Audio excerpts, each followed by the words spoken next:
teman-teman semuanya, kembali lagi di channel YouTube Kelas Bimbel.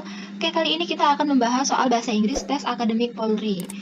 Nah, seperti biasa, di sini sudah ada soal reading. Nah, seperti video sebelumnya, tips untuk mengerjakan soal reading yaitu tidak membaca teks, jangan membaca teks dahulu. Kita lihat soalnya terlebih dahulu. Kita bisa membaca teksnya secara scanning atau membaca cepat. Oke, dari teksnya kita lihat di sini adalah sebuah teks penemuan atau sebuah penelitian, penemuan suatu teori. Nah, kita langsung ke soalnya aja nih. Jadi soalnya adalah in which of the following field the Max Planck not make a significant contribution.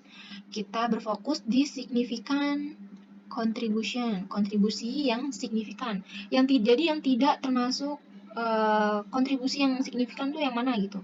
Di sini udah ada A. Optics, B. Thermodynamics, C. Statistical Mechanics, yang D. Biology.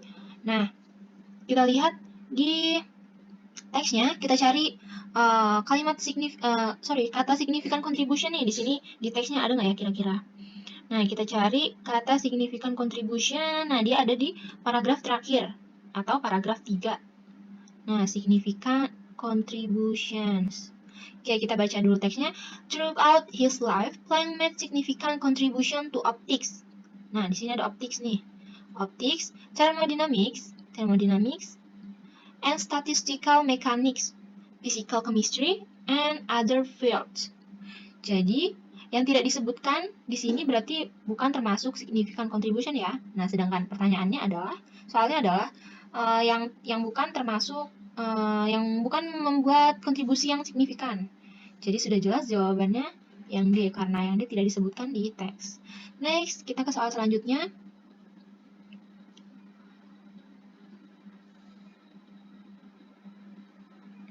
Okay, the word revolutionary as used in paragraph 3 means. Nah, kata revolutionary ini berarti yang mana? Di sini jawabannya ada A. Dangerous, B. Extremist, C. Momentous, D. Militarist. Nah, jadi kita harus tahu nih, revolutionary ini artinya apa? Nah, kita lihat di paragraf ketiga. Kita cari kata revolutionary. Revolutionary di sini ya. Okay.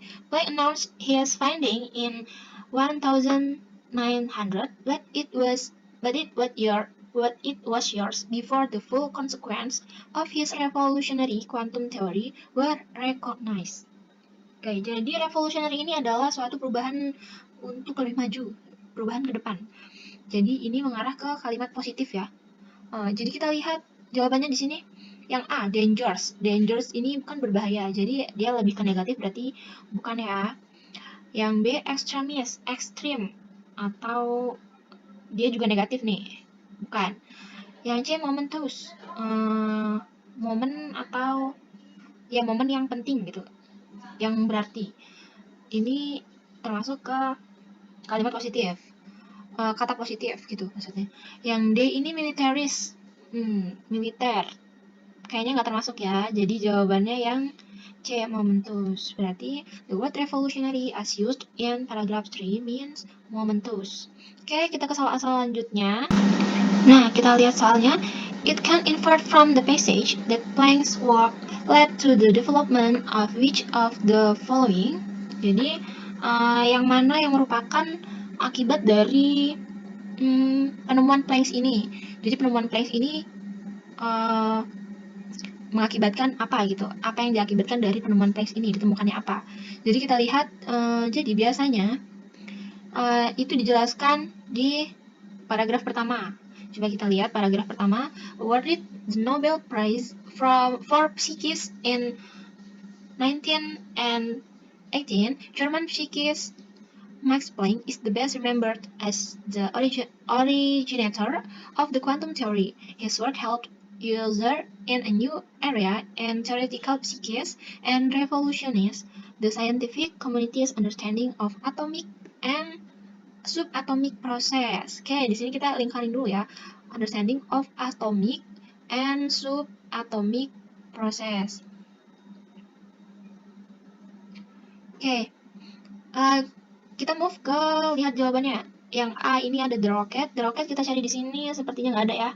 Berarti salah. Yang B, the atomic bomb. Nah, kita lingkarin tadi ini the atomic. Kita simpan dulu jawabannya. Yang C, the internal combustion engine. Di sini sepertinya ini bukan ya. Nah, yang D, the computer. Nah, ini juga bukan. Jadi jawabannya yang benar adalah the atomic bomb karena ada di jelaskan di paragraf pertama. Revolutionized the scientific community's understanding of atomic and subatomic process. Jadi jawabannya adalah yang B. Next, soal selanjutnya. The particle of electromagnetic radiation given off by matter are known as. Oke. Jadi teks ini menyatakan bahwa apa? The particle of electromagnetic radiation given off by matter are known as. Oke, kita cari di teksnya.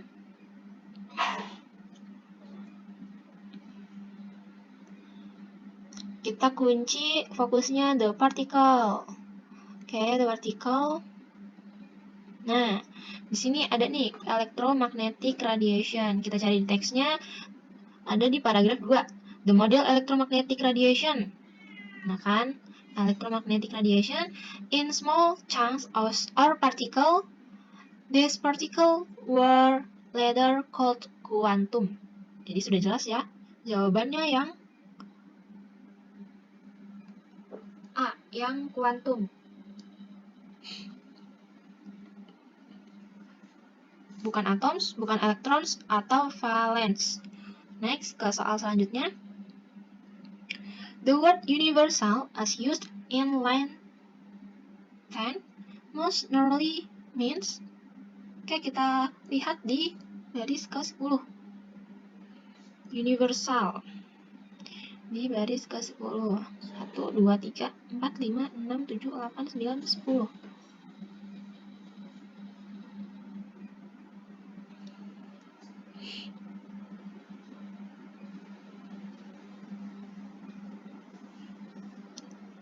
Oke, kita cari dulu universal.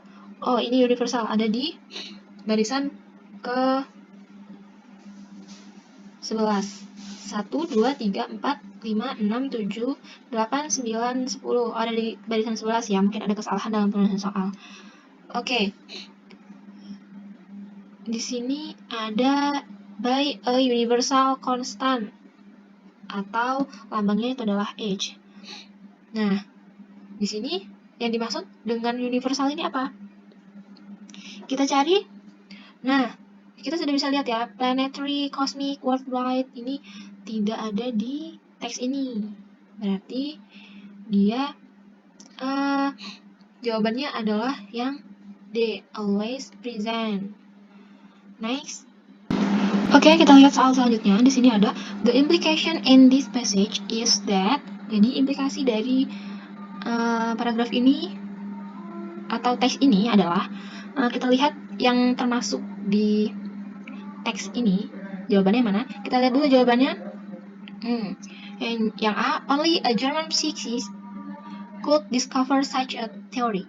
Yang B, quantum theory, which led to the development of 20 mathematical formula. Yang C, Planck's constant was not discernible before 1990. Yang D, radiation was hard to study. Oke, kita lihat yang A ini tidak benar ya, ini salah.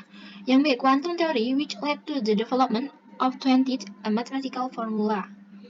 Sepertinya di teks ada ya. Kita lihat di paragraf kedua.